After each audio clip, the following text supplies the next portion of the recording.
Good morning mga ka-jumpers. At nandito tayo ngayon sa pinagtunggulan. Ayan. Naulan. Medyo naulan-ulan, patakbo ang ulan.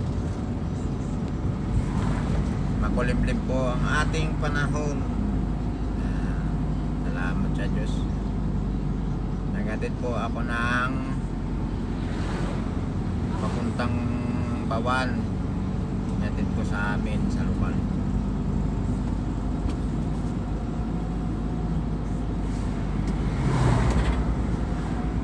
Ulan na naman mga ka-junkers.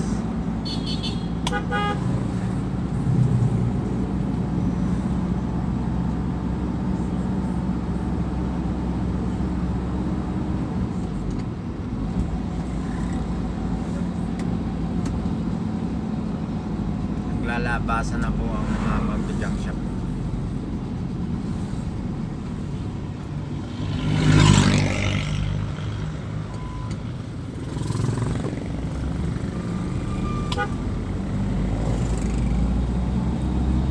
Grabe, sunod sila.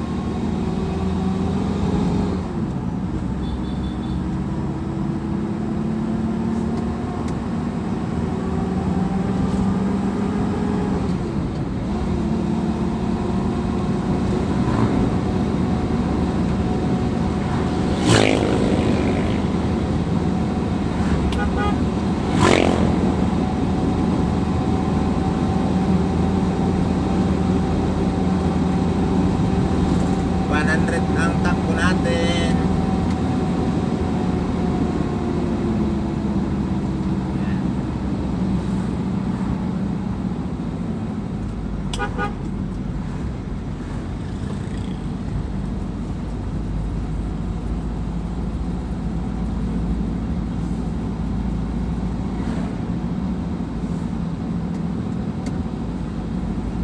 Ulan. Kumusta po kayo mga ka-junkers? Ngayon lang po ulit ako nakapag-video ng long ride. Kasi po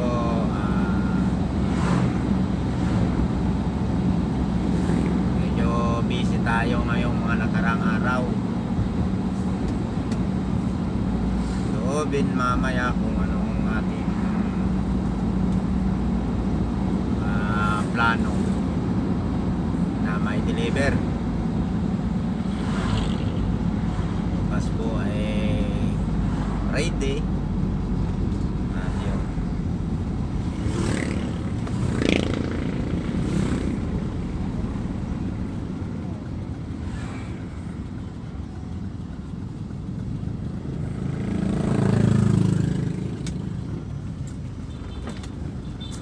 Nandito na tayo sa kanto sa Phoenix. Lilipan tayo ng kabila.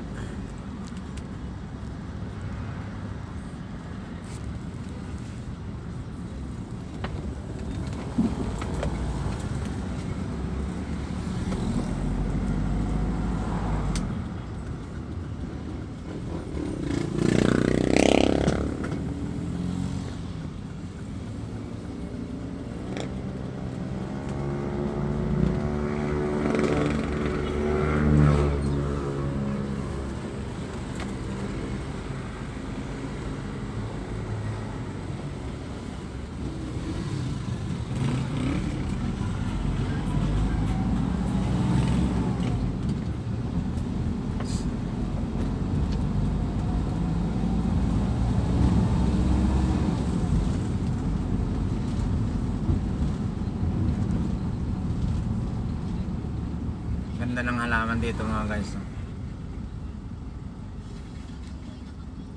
Sa event center.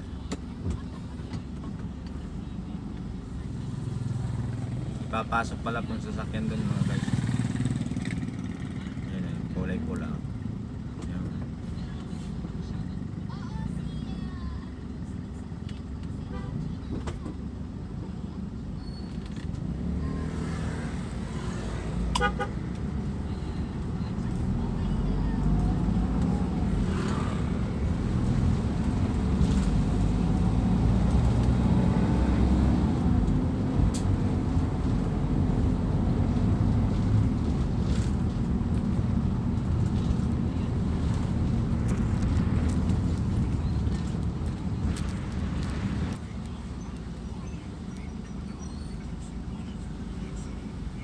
Nandito guys sa amin masikip na pero pinupuno pa ng sasakyan, parkingan.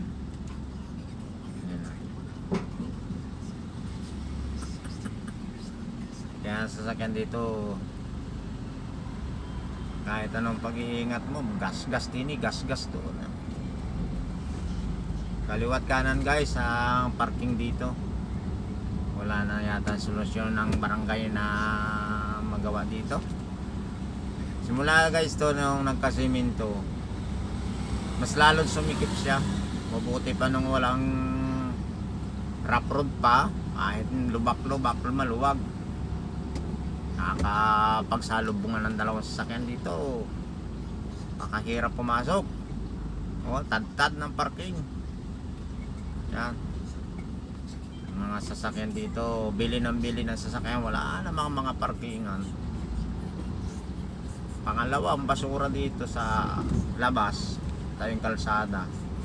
Nandiyan lang katambak. Tapos yan. Ayun naman kapatid kong regala ng gala.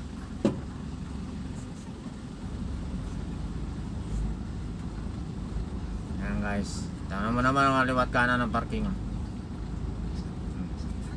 Ano masasabi nyo? Tayo mga basura guys. Tapos tinataniman pa ng puno yung gilid na itong kalsadang to. Wala na halos matabihan sa sakit. Tapos tinataniman pa ng mga puno. Ganyan. Hindi ko man lahat pero ganyan katatangan tao dito. Yan. Yan. Tambak ng lupa. Walang problema sa nagpapagawa ng bahay, lupa eh. Ang problema dito talagang masikip, sobra.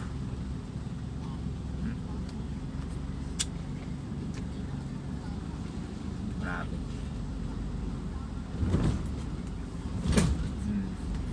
Yan kung ang barangay dito marunong, mahigpit, magkakaroon ng ordinansa no parking policy sa mga ganitong tanggal to eh. Wala, hindi naman sila nag-iigpit. Nahayaan lang nila na tumambak ng tumambak. Kaya pagka yung may papasok ng mga truck na medyo nagde-deliver ng yung basta maghahanap buhay eh. Wala eh.